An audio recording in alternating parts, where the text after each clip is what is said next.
Mike Tomlin making it official today that Mason Rudolph will start Sunday for the Steelers.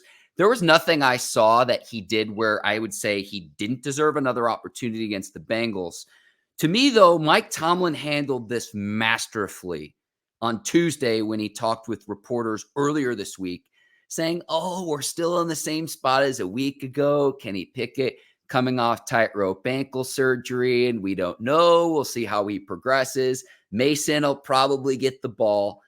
The question I have now is, now that we know Mason Rudolph will get the start, who is Rudolph's backup come Sunday? Is it going to be Pickett or is it going to be Mitch Trubisky? That's what I have my eyes on.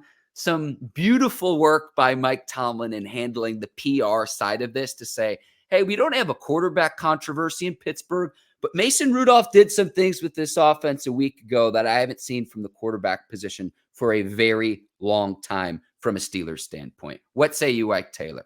I mean, confident in throwing the deep balls, confident in checking his reads, confident in scrambling, stepping up in the pocket, confident in just understanding, when you have a guy like George Pickens on your side, just give him a chance and he's going to make a play, whether it's a 50-50 ball or slant to the crib.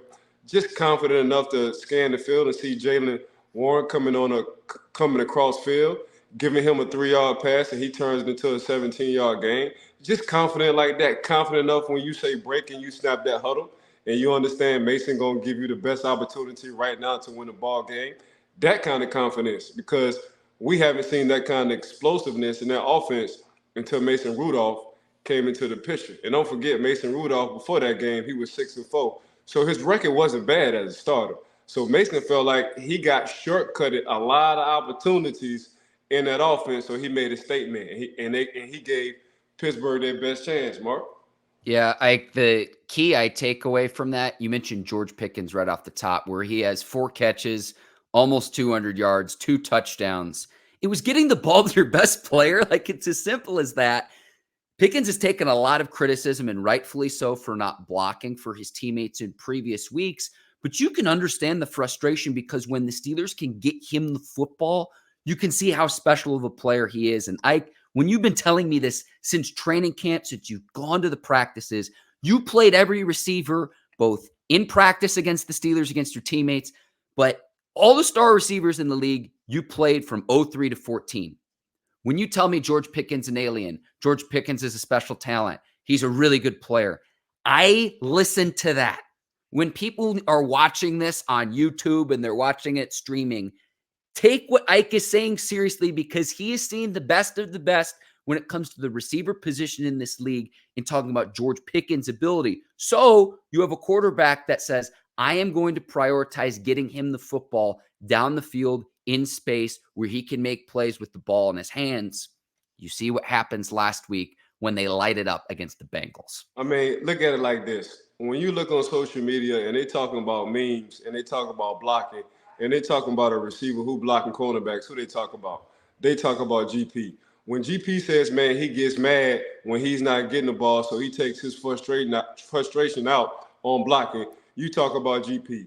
So now GP come up with a few short haps in the ball game, and we say it's his problem. I know one thing for sure, 2 things for certain.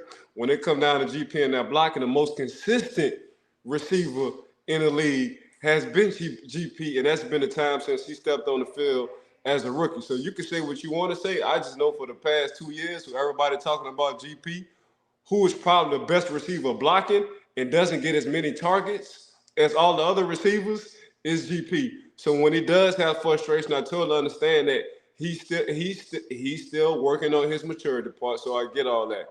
But man, who blocks better than GP at the wide receiver position consistently, Mark? Like, 2 things for sure, 1 thing for certain. Did you see the 2 mouthpieces, one red and one green? He different, bro. That's what I'm saying. Like, he the only one thinking about that. Dude had the green, then he had the red, and he like, why he got a green and a red? Oh, it's December. It's around Christmas time. Only GP doing some stuff like that. I hope that's not a tell of like, oh, it's going to be red if it's a run player. It's going to be green if it's coming my way. I hope if he rocks both mouthpieces, just stick to one. I don't want that to be a tell for the defensive standpoint. Like I look at this stuff and maybe I nerd out about it too much, but you're shaking your head. It's style, it's swag, it's his person. It has nothing to do with a tell. If you're gonna tell the tape, just watch the tape. So the tell of the tape is if you give him 6 or more targets, he probably wind up having 200 yards. He went for 195 off a couple of catches. Yeah, yeah. And it was Rudolph stepping up into the pocket. It was, okay, I'll throw it away if it's not there. Live to see another down, live to see another series. It's winning the turnover battle, 3-0. Now, I'll say this. Pittsburgh had Cincinnati's number this year because if you remember back to the game earlier this year in Cincinnati, the first game without Matt Canada, the Steelers go for 400 yards of offense. I want to see this replicated another week with Rudolph leading the charge of, okay, is it just Cincinnati that for whatever reason or another, you have their number?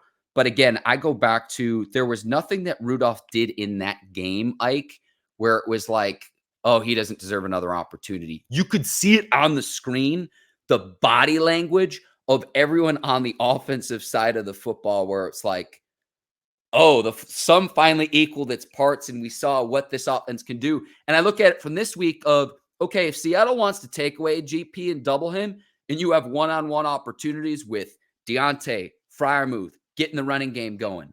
If you want to take away Pickens by doubling him, those other guys have to eat. That's kind of how I'm approaching this weekend's game against the Seahawks. I mean, you got to understand, too, like, the Browning, the quarterback for the Cincinnati Bengals, he was hot the past couple of weeks. Mm-hmm. Well, he was lighting the offense up. He was coming from behind. So you looking at quarterback versus quarterback. Cincinnati came in hot on the offensive side. To be honest with you, T. Higgins finished off with a good game against the Pittsburgh Steelers. Let alone the week before that, had a crucial late touchdown, wind up winning the game. So it's just when you Tyler Boyd, he always been a Steeler killer from the city of Pittsburgh. Cincinnati wound up drafting him. He's been a dog in the slot. Jamar Chase just got hurt a couple of weeks ago, but from the same time, Browning has been a stud when it came down to the quarterback position for the Cincinnati Bengals. And what the Pittsburgh Steelers defense do? They wind up cooling them off, and Mason wind up catching fire. So I get it. It wasn't like Cincinnati wasn't doing their thing. They wasn't on a roll in the past couple of games when it came down to facing the Pittsburgh Steelers. It's just the Pittsburgh Steelers understood how important that game was. Their back was against the wall, and starting Mason Rudolph, the red-nosed reindeer, wound up coming down with Santa and giving some toys, but he was giving the toys to the Pittsburgh Steelers, and he was taking the toys away from the Cincinnati Bengals. Like you say, Rudolph the red-nosed reindeer, I call it the Mason Rudolph Festivus game on the 23rd. And we didn't even have to have the airing of the grievances. We could have the feats of strength. And that's how I'm going to remember that one to keep the Steelers season alive. No, I mean, if Mason continue to play like that, he's going to give, the Pittsburgh Steelers a chance to win a ball game. We've been talking about 21, 24 points. If the Pittsburgh Steelers can gather 21, 24 max when it comes down to the points, the way the defense is playing, a hurting defense is playing with TJ and Watt, it's going to be tough for anybody to beat the Pittsburgh Steelers, and we saw that against the Cincinnati Bengals.